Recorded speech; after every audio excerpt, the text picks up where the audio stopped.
പരിശുദ്ധ പരമാദിവ്യ കാരുണ്യത്തിന് എന്നേരവും ആരാധനയും സ്തുതിയും പുകഴ്ചയും ഉണ്ടായിരിക്കട്ടെ.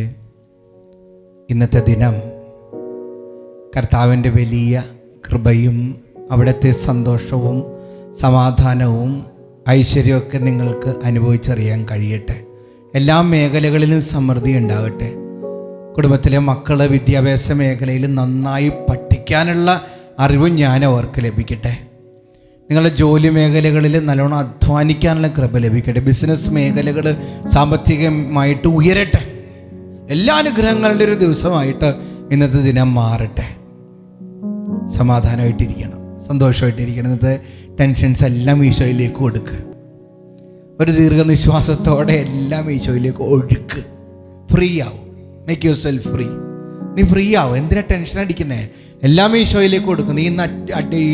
നീ ഇന്ന് ഇൻ്റർവ്യൂസിന് അറ്റൻഡ് ചെയ്യാൻ പോകുന്നുണ്ടെങ്കിൽ, വലിയ ഉദ്യോഗസ്ഥരെയൊക്കെ കാണാൻ പോകുന്നുണ്ടെങ്കിൽ, അങ്ങനെ പരിഭ്രമത്തിലൊക്കെ ആണെങ്കിൽ എല്ലാം ഈശോയിലേക്ക് കൊടുക്കും. ഈശോ നോക്കിക്കോളും കേട്ടോ. ഈശോയ്ക്ക് ഏറ്റവും ഇഷ്ടപ്പെട്ട വ്യക്തികൾ എങ്ങനെയുള്ളവരാണെന്നറിയോ? സങ്കീർത്തനം പറയുന്നുണ്ട്, സങ്കീർത്തനം 51:17. ഉരുകിയ മനസ്സാണ് ദൈവത്തിന് സ്വീകാര്യമായ ബലി. ഉരുകിയ മനസ്സാണോ നിൻ്റെ?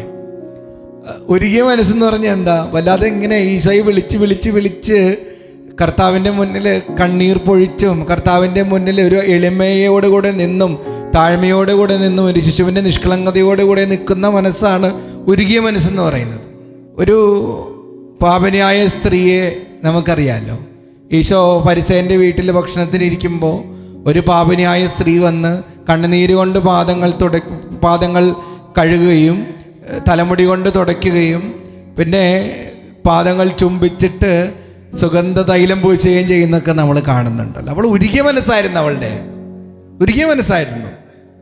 കർത്താവുകളോട് പറഞ്ഞില്ലേ, അവളുടെ നിരവധിയായ പാപങ്ങൾ ക്ഷമിക്കപ്പെട്ടിരിക്കുന്നു എന്ന് പറയുക. അധികം സ്നേഹിച്ചു കർത്താവ്, അധികം പാപങ്ങൾ ക്ഷമിച്ചു.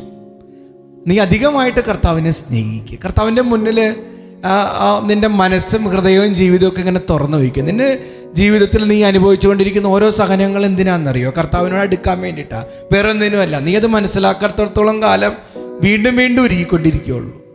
കർത്താവിൻ്റെ മുന്നിൽ താഴ്മയോടെ കർത്താവ് എൻ്റെ ജീവിതത്തിൽ ഇടപെടണമേ എന്ന് പ്രാർത്ഥനാനിരതരായിട്ട് നിൽക്കാനായിട്ട് ഇന്നത്തെ ദിവസം നമുക്ക് എല്ലാവർക്കും സാധിക്കട്ടെ. ഇന്ന് മെസ്സേജ് ബോക്സിൽ ടൈപ്പ് ചെയ്യണം, ഈശോയെ അങ്ങൻ്റെ പ്രാർത്ഥന കേൾക്കണമേ എന്ന്. ദിവ്യകാരുണ്യനാഥൻ നമ്മളെ അനുഗ്രഹിക്കട്ടെ.